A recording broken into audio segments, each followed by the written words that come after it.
शाम का वक्त था। सूरज ढल रहा था और उसकी हल्की सुनहरी रोशनी पार्क के हर कोने को छू रही थी। बच्चे खेल रहे थे, कुछ लोग टहल रहे थे, लेकिन उसी पार्क के एक कोने में एक बेंच पर बैठी थी रिया, अकेली, चुप और उदास।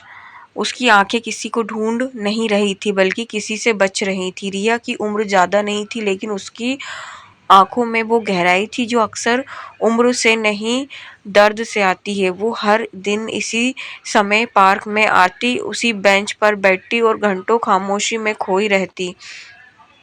एक दिन हमेशा की तरह वो बेंच पर बैठी थी कि तभी एक बुजुर्ग व्यक्ति धीरे धीरे चलते हुए उसके पास आए। सफेद बाल, हल्की मुस्कान और आंखों में एक अजीब सी शांति। उन्होंने रिया के पास बैठते हुए कहा, बेटी, रोज तुम्हें यहाँ देखता हूँ, लेकिन आज तक तुम्हें मुस्कुराते नहीं देखा। रिया ने उनकी तरफ देखा, फिर नजरें झुका ली, कुछ मुस्कुराने लगी।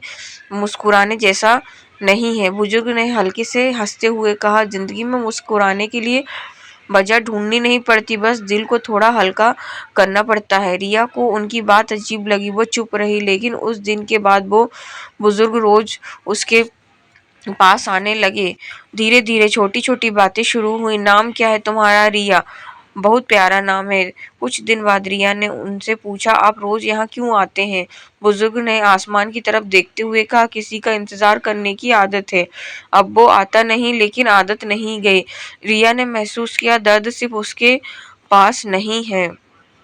एक दिन जब बारिश हो रही थी, पार्क लगभग खाली था, लेकिन रिया फिर भी आई थी। वो भीग रही थी, जैसे उसे बारिश में अपने आंसू छुपाने की आदत हो। तभी वही बुजुर्ग छाता लेकर उसके पास आए। भीग जाओगी, बीमार पड़ जाओगी। रिया हल्के से मुस्कुराई। बीमार तो पहले से ही हूँ, बस दिखता नहीं। बुजुर्ग ने उसका हाथ पकड़कर कहा, हर दर्द दिखता नहीं, लेकिन हर दर्द का इलाज होता है, बस किसी को बताना पड़ता है। उस दिन पहली बार रिया रो पड़ी। वो फूट फूट कर रोई, जैसे सालों का दर्द बाहर आ रहा हो। जिस इंसान पर सबसे ज्यादा भरोसा किया, उसी ने धोखा दिया।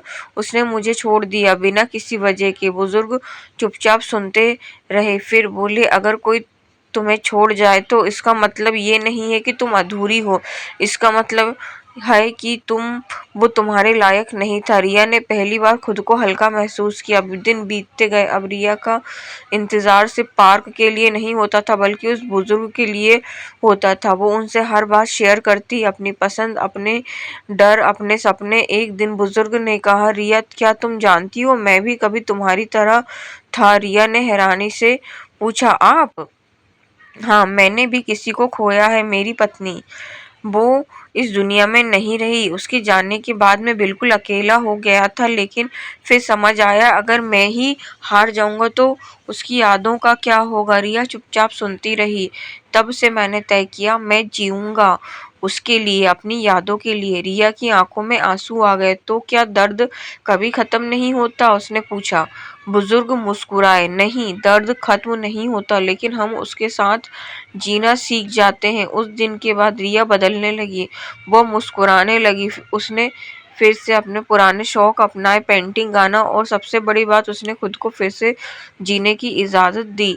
लेकिन जिंदगी एक बार फिर उसे परखने वाली थी। एक दिन रिया पार्क पहुंची, लेकिन बुजुर्ग वहां नहीं थे। वो इंतजार करती रही, 1 घंटा, 2 घंटे, लेकिन वो नहीं है। अगले दिन और उसके अगले दिन भी रिया बेचैन हो गई। उसके पार्क के चौकीदार ने पूछा, वो बुजुर्ग जो रोज यहाँ आते थे, कहाँ है? चौकीदार ने धीमे से कहा, बेटी, वो अस्पताल में, हालत ठीक नहीं। रिया का दिल जैसे रुक गया। वो तुरंत अस्पताल पहुंची। कमरे में दाखिल होते ही उसने देखा, बुजुर्ग बिस्तर पर लेटे हुए हैं, कमजोर, लेकिन चेहरे पर वही शांति। रिया की आंखों से आंसू बहने लगे। आपने बताया क्यों नहीं? बुजुर्ग ने मुस्कुराकर कहा, तुम्हें परेशान नहीं करना चाहता था। रिया ने उनका हाथ पकड़ लिया। आपको पता है आप मेरे लिए क्या हो?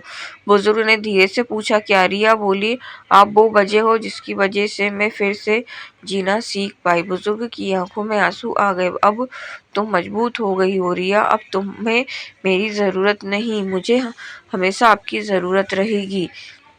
कुछ दिनों बाद वो दिन आ गया जिससे रिया डर रही थी। बुजुर्ग इस दुनिया को छोड़कर चले गए। रिया टूट गई, लेकिन इस बार वो पहले जैसी नहीं टूटी। उसने उनकी बात याद की, मजबूत बनो। वो फिर उसी पार्क में गई, उसी बेंच पर बैठी, लेकिन इस बार उसके चेहरे पर एक हल्की मुस्कान थी।